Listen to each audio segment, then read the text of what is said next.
Hello दोस्तों। आज इस वीडियो में हम जो सीखने जा रहे हैं वो सीखने जा रहे हैं use of this, that, these and those. ठीक है, इसका यूज इस वीडियो में अच्छे से हम सीख लेंगे। इससे पहले मैंने जो वीडियोस बनाई हैं simple use of is, am are, was, were, shall be, will be, और उनके साथ जो यूज होने वाले थे, यूज होने वाला ए एन का यूज मैंने यूज बताया था और आप लोगों ने आई होप कर लिया होगा। ए एन का यूज इसके अंदर भी है, इज एम आर का यूज इसके अंदर भी है, वॉज वर का यूज इसमें भी है, शैल बी विल बी का यूज इसमें भी होगा। तो वो बेसिक है, वो आना चाहिए। आगे कुछ भी आगे समझने के लिए वो चीजें आना जरूरी है। चलिए, पहली बात, what we have to keep in our mind while using these words, let's see, देख लेते हैं। चलो ठीक है, तो पहली बात क्या है बच्चों, दिस की जो मीनिंग है, दिस वो है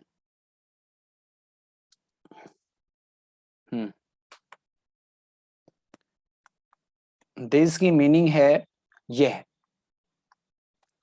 एंड दैट की जो मीनिंग है वो है वह। ये दोनों ही यूज किए जाते हैं सिंगुलर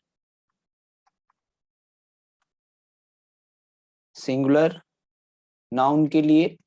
ठीक है, अच्छा, सिंगुलर नाउन की का मतलब आप इसको, इन दोनों को किसी पर्सन के लिए यूज कर सकते हो, यानी व्यक्ति, या थिंग्स, वस्तु के लिए यूज कर सकते हो। थिंग, वस्तु के लिए आप इसको यूज कर सकते हो, या किसी पर्सन, व्यक्ति के लिए यूज कर सकते हो। अभी मैं इसका यूज बताऊंगा।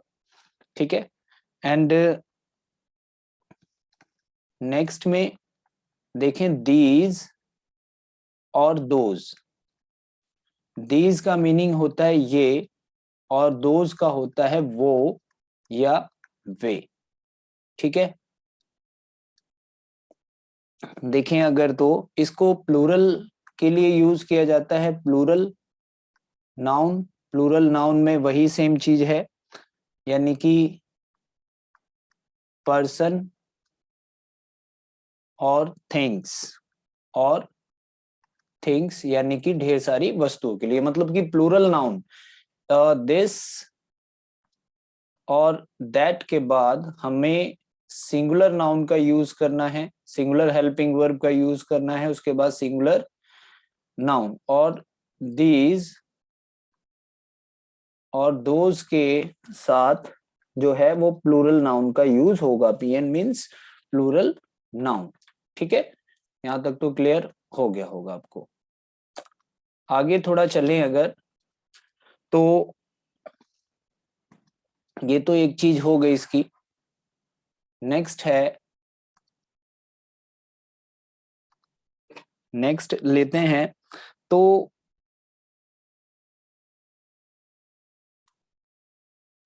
दिस और दैट जो है वो नियर, पास की चीजों के लिए यूज किया जाता है ना। पास यानी नियर, पास की चीजों के लिए, पास कोई व्यक्ति, उसके लिए यूज किया जाता है, जबकि दीज और दोज जो है वो दूर, दूर की चीजों के लिए यूज किया जाता है, फार जो हमसे थोड़ी दूर पे रखी गई हैं। और साथ ही देखा जाए, ये दोनों किस ग्रामर की कैटेगरी में आते हैं, ये दोनों ही डेमोन्स्ट्रेटिव एक टाइप है। ये डेमोन्स्ट्रेटिव का मतलब होता है संकेत करना, इशारा करना। ये डेमोन्स्ट्रेटिव प्रोनाउन की तरह भी यूज होते हैं, ठीक है, और डेमोन्स्ट्रेटिव एडजेक्टिव की तरह भी यूज होते हैं। डेमोन्स्ट्रेटिव एडजेक्टिव और प्रोनाउन क्या है, जब हम ग्रामर का सेक्शन स्टार्ट करेंगे, we will learn all these things in that section. Now third, ये इतनी चीजें क्लियर हो गई। तो आगे दिस दैट दीज दूज, यानी कि दिस इज हो सकता है, दिस वॉज हो सकता है, और इसको भी हम ऐसे कर लेते हैं थोड़ा, दिस या दैट, ठीक है, इज, दिस दैट इज या वॉज के साथ, या शैल बी या विल बी के साथ, शैल बी सिंगुलर है, सिंगुलर के साथ ही आएगा। तो इतना ध्यान रखना, इन दोनों का यूज इज, वॉज और शैल बी विल बी के साथ होगा। चलिए थोड़ा देखते हैं। अगर मैं यहाँ कहता हूं दिस इज, तो मीनिंग इसका बनेगा यह है। अगर इसी को मैं कहूं दिस वॉज, तो यह था, ठीक है दोस्तों। एंड दिस शैल बी, यह होगा, यह होगा।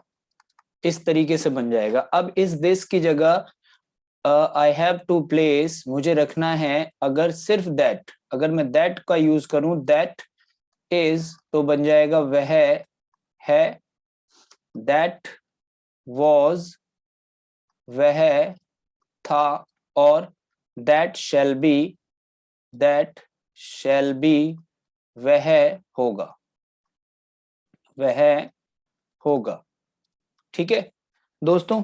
तो इस तरीके से इसको हम यूज कर सकते हैं। आगे कोई भी नाउन हम यूज कर सकते हैं। हम कहें ये एक डॉगी कुत्ता होगा, तो ये एक कुत्ता होगा, this shall be a dog, ठीक है। ए एन का तो यूज मैंने बता दिया है। इसी तरीके से अगर दीज और दोज की बात की जाए, तो इसके साथ भी दोस्तों क्या, इसके साथ प्रेजेंट में आर होगा, पास्ट में वर का यूज करेंगे, और फ्यूचर को बताने के लिए विल बी का यूज करेंगे। Let's see this section also. इसको हम थोड़ा सा एक ट्रांसलेशन की फॉर्म में देख लेते हैं, ठीक। चलिए यहां पर दीज आर, दीज का मतलब मैंने बताया है, बन जाएगा बच्चों ये है, और दीज वर, ये थे, और दीज विल बी, ये होंगे, ये होंगे, ठीक है। ये रूट है। अगर हमें रूट समझ में आ गया ना, तो बड़े से बड़ी ट्रांसलेशन हो गई, ग्रामर हो गए, we will catch all easily. हम आराम से उसको मतलब कैच कर सकते हैं, उसमें जो भी गेस्ट है, जो भी टेक्निक है करने की, ठीक है। Now those, those are, those are वो है या वे हैं। अभी हम बहुत सारे अभी दो इसमें कुछ सेंटेंस भी ट्रांसलेट करेंगे। इसी तरीके से बच्चों दोज वर, वे थे, एंड दोज विल बी, वे होंगे, ठीक है। इस तरीके से ये हो जाएगा आराम से। आई होप इतना आपको अच्छे से समझ में आ गया होगा। चलिए कुछ सेंटेंस बना लेते हैं इस पे, जो अभी हमने इधर सीखा है। पहला हमारे पास सेंटेंस है कि यह एक लड़का है, यह एक लड़का है, ठीक है। अभी इसमें एक सेक्शन और भी सीखेंगे। यह एक लड़का है, तो दिस इज अ बॉय, ठीक। इसी तरीके से आगे दूसरा सेंटेंस लेते हैं। ये लड़के हैं, ये लड़के हैं, तो दीज आर बॉयज, ठीक।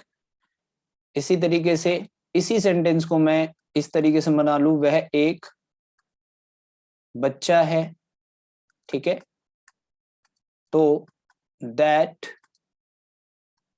Is a child. अब इसी को मैं कहूं वो बच्चे हैं, बच्चे हैं, तो those are children, children child की प्लूरल फॉर्म होती है। इस तरीके से बड़े आराम से हम बहुत सारे सेंटेंस बना सकते हैं। आप एंट ले लीजिए, किसी का नाम ले लीजिए, वाटर ले लीजिए, इसमें हम सिंगुलर और इसमें हम काउंटेबल अनकाउंटेबल नाउन्स दोनों यूज कर सकते हैं, कोई वो नहीं है। अगर अनकाउंटेबल नाउन है तो हमें ए एन का यूज नहीं करना, और काउंटेबल नाउन है तो ए एन का यूज करना है। प्लूरल है तो बिल्कुल नहीं करना ए एन का यूज, सिंगुलर है उसी के साथ हम उसका यूज करते हैं। इसी के अंदर एक छोटा सा और वेरिएशन है प्यारे बच्चों, और वो वेरिएशन क्या है, ये जो दिस है वो अकेला नहीं आता। चलिए इसको आगे थोड़ा सा देखते हैं। जैसे कभी कभी ऐसा आ जाता है दिस पेन, दैट पेन, ठीक इसके बाद नाउन आ जाती है these pens and those pens.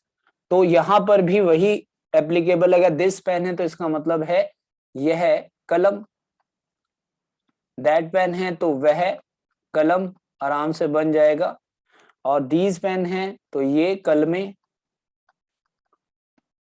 और दोज पेन्स हैं तो वो कलमें। आप आराम से इसके आगे ड्रिलिंग भी बना सकते हैं इसकी। जैसे मैं कहूं यह कलम अच्छी है, यह कलम अच्छी नहीं है। ठीक है दोस्तों, अब इसी को इंटरोगेटिव में ले आऊं, क्या यह कलम अच्छी है, क्वेश्चन मार्क, फिर एक क्या यह कलम अच्छी नहीं है। तो यह कलम अच्छी है तो ये कैसे बन जाएगा, this pen is good, fine भी कह सकते हैं।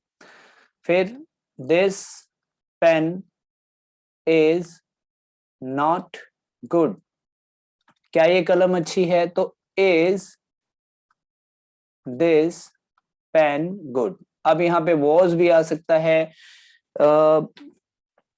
वर दीज के साथ आएगा। तो बहुत सारे सेंटेंस है, it completely depends on us कि कितनी हम प्रैक्टिस करते हैं। जितनी ज्यादा प्रैक्टिस करोगे उतनी ज्यादा अच्छी इंग्लिश आपकी होगी। ठीक है, कुछ एक्सरसाइज मैं आपको दे रहा हूं, वो एक्सरसाइज बनाइएगा। ठीक है, बना लेंगे तो आपकी इंग्लिश बहुत बढ़िया हो जाएगी। और ये जो दिस और दैट और दूज जो और दीज का जो है आपको बहुत अच्छे से समझ में आ जाएगा। ठीक है, तो मैंने एक चीज और बताई थी कि भाई ये डेमोन्स्ट्रेटिव प्रोनाउन भी है और डेमोन्स्ट्रेटिव एडजेक्टिव भी है। तो ये डेमोन्स्ट्रेटिव प्रोनाउन और एडजेक्टिव का थोड़ा सा पहले वो समझ लेते हैं इसको, तो और आपको बेहतर हो जाएगा ये समझने में।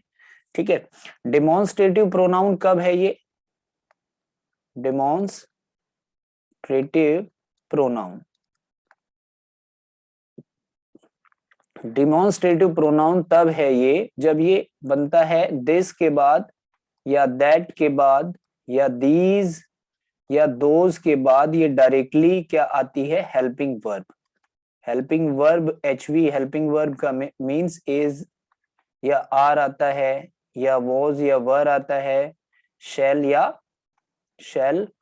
या विल प्लस बी आता है।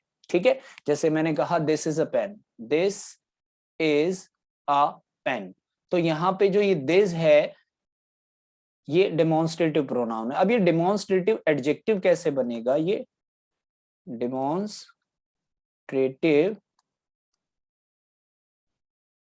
एडजेक्टिव कैसे बनेगा, तो इसी में मैं कहूं कि दिस दैट दीज और दोज के बाद डायरेक्ट वो ना आके नाउन आती है, या तो सिंगुलर नाउन आती है या प्लूरल नाउन आता है, फिर उसके बाद हेल्पिंग वर्ब आती है। जैसा कि इसमें दिखाया गया है कि दिस पेन, तो ये दिस क्या है, ये डेमोन्स्ट्रेटिव एडजेक्टिव हो गया। तो आपको ध्यान रखना है डेमोन्स्ट्रेटिव प्रोनाउन कहां पर होगा, डेमोन्स्ट्रेटिव एडजेक्टिव कहां होगा, वो सारा आप इस एक्सरसाइज में यू कैन ऑल्सो फाइंड। मैंने कुछ यहाँ वर्ड भी दिए हैं, आप उनको बना सकते हैं। सिंगुलर प्लूरल का ध्यान रखिएगा।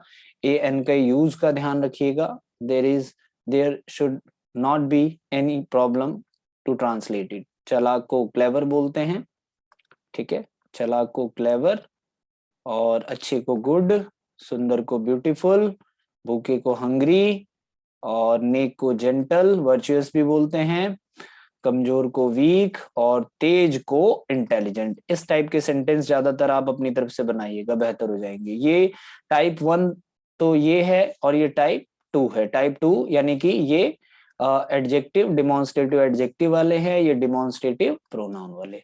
ठीक है प्यारे बच्चों, वी विल, अब दूसरी वीडियो भी मैं जल्दी लाऊंगा, ठीक है। तब तक आप ये सारा एक्सरसाइज बहुत अच्छे से तैयार करिए, क्योंकि अगली जो हमारे जो ट्रांसलेशन का टॉपिक है और ग्रामर का भी टॉपिक है, वो उसको समझने के लिए सारा आपको आना बहुत जरूरी है। ठीक है, गुड बाय तब तक के लिए।